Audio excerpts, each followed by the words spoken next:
Salut à tous, comme toujours, c'est un réel plaisir de se revoir aujourd'hui pour une nouvelle vidéo sur le décryptage de crypto-monnaies. J'espère que vous allez super bien.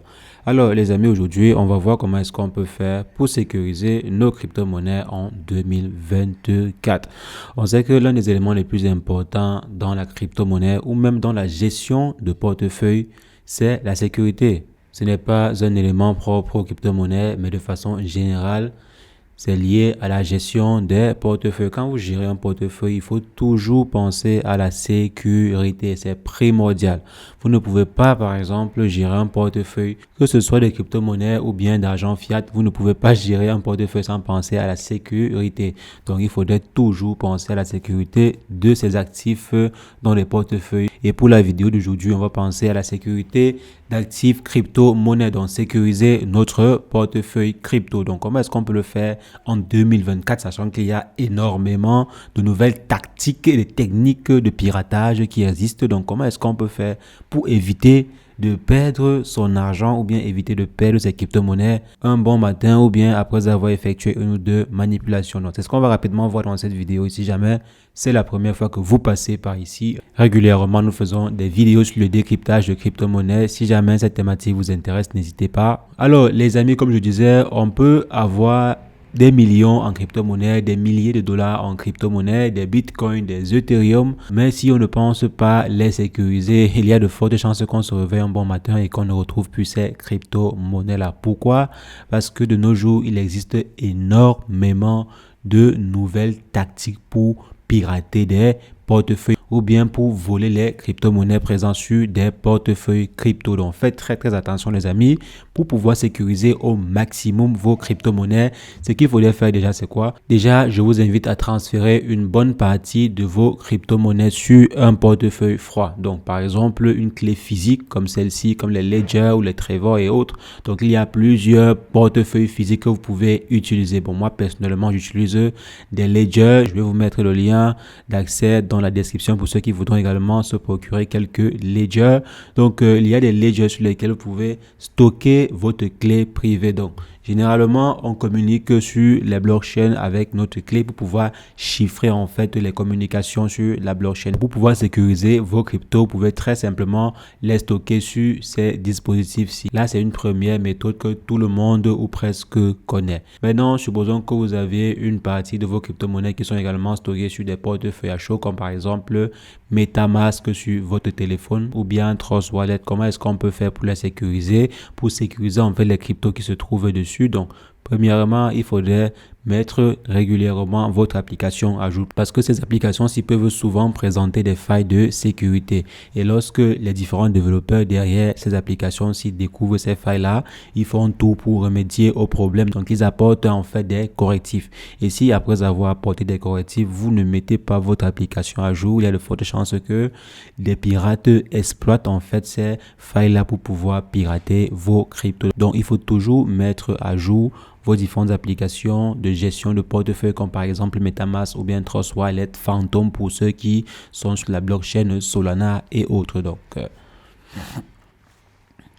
après avoir mis l'application à jour, ce qu'il faudrait faire également, c'est quoi? C'est utiliser un mot de passe d'accès très fort. Donc, généralement, pour pouvoir accéder à vos crypto-monnaies sur MetaMask ou bien sur Trust Wallet, il faut insérer un code. Ou bien ça peut être un mot de passe standard comme on le connaît très bien. Donc, il faudrait insérer un mot de passe très sécurisé. Il faudrait insérer un mot de passe un peu fort. Il ne faudrait pas insérer des mots de passe basiques comme par exemple 1, 2, 3, 4 ou bien 4, 3, 2, 1 ou bien 1, 2, 5. Non, des mots de passe un peu plus difficiles pour éviter que si des personnes essaient d'accéder à votre portefeuille, que ces personnes-là se heurtent à un mot de passe très difficile à pirater. Donc c'est primordial pour pouvoir gérer la sécurité de vos crypto-monnaies présentes sur des portefeuilles, bien sûr des gestionnaires de portefeuille comme MetaMask. Et si l'application que vous utilisez autorise par exemple l'authentification à double facteur, il est fortement recommandé d'activer l'authentification à double facteur. Que ce soit MetaMask, Trust Wallet ou bien n'importe quelle autre application, si vous voyez que ces derniers proposent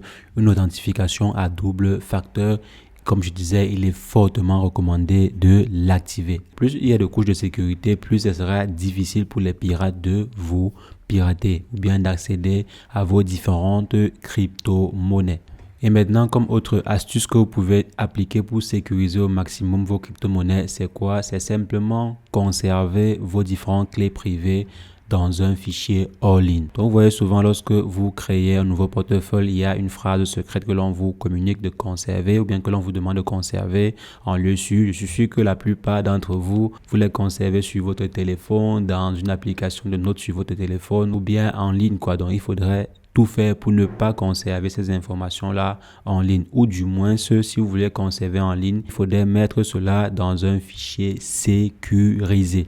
Donc, mettez cela dans un fichier sécurisé avant de le conserver sur votre téléphone ou bien avant de le conserver sur votre service cloud ou autre. Mais il est conseillé de sauvegarder cela à froid, par exemple dans une clé USB, dans une carte mémoire, dans une carte SD, etc. Donc, conservez cette phrase secrète-là ou bien cette clé secrète-là dans votre disque dur de façon locale hors de la connexion Internet. Parce que généralement, les pirates vont essayer d'accéder à votre clé secrète, vont essayer par exemple d'effectuer des recherches sur votre dispositif à distance. Si vous avez par exemple stocké vos différentes clés ou bien vos phrases secrètes dans votre téléphone, il y a de fortes chances que ces derniers réussissent à accéder à ces dispositifs-là. Il y a de fortes chances que ces derniers réussissent à accéder à cette phrase, surtout s'ils ont la possibilité de pouvoir accéder à vos dossiers, parce que quand vous conservez en fait votre clé privée ou bien votre phrase secrète comme on voit à ce niveau dans votre téléphone, cela va se stocker ou bien va se loger sur un dossier, dans un dossier présent sur votre téléphone. Et en ayant votre adresse IP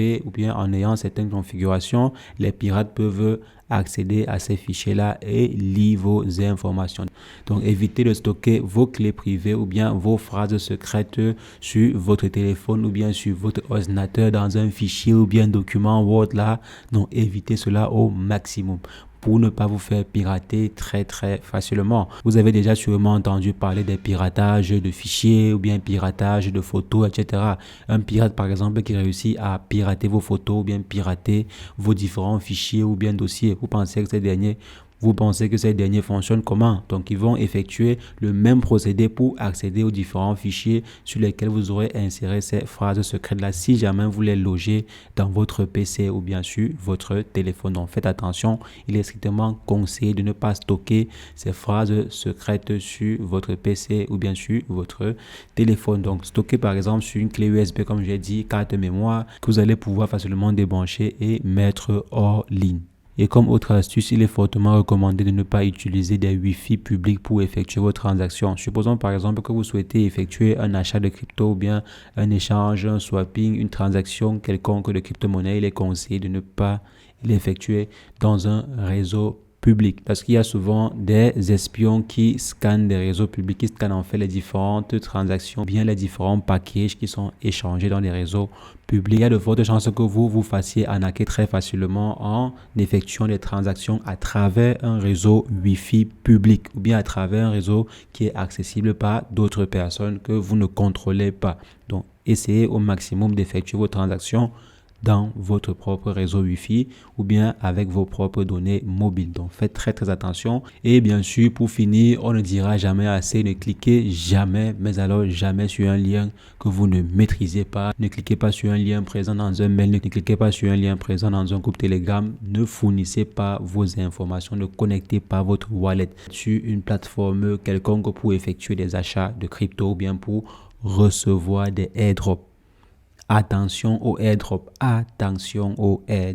Faites très attention. Ne connectez jamais votre wallet principal pour recevoir des airdrops. Donc, il faudrait toujours créer un nouveau wallet pour recevoir vos airdrops pour éviter de vous faire arnaquer.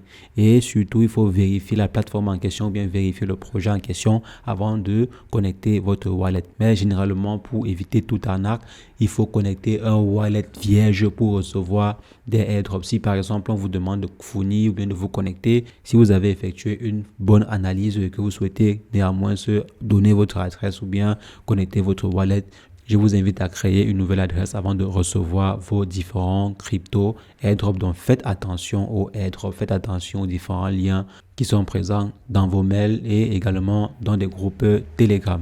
Donc voici quelques astuces que vous pouvez appliquer pour éviter à votre niveau, bien sûr, parce qu'il y a également d'autres niveaux de sécurité, d'autres outils pour sécuriser au maximum vos crypto-monnaies qui ne sont pas réellement à la portée de tout le monde. Par exemple, si vous êtes un gestionnaire d'actifs crypto, il y a des stratégies, il y a des outils que vous pouvez utiliser pour pouvoir sécuriser au mieux des cryptos. Par exemple, sécuriser les transactions, utiliser par exemple les multisites pour pouvoir sécuriser les transactions, etc. Donc il y a plusieurs outils que vous pouvez utiliser en fonction de votre niveau, bien en fonction de votre patrimoine à vous. Mais je ne vais pas vous demander d'utiliser des solutions trop compliquées pour sécuriser votre portefeuille, bien par exemple dépenser des dizaines de milliers de dollars pour sécuriser votre portefeuille, quoi. Donc je vous invite à utiliser ces quelques règles-ci basique pour pouvoir sécuriser au maximum votre portefeuille à votre niveau.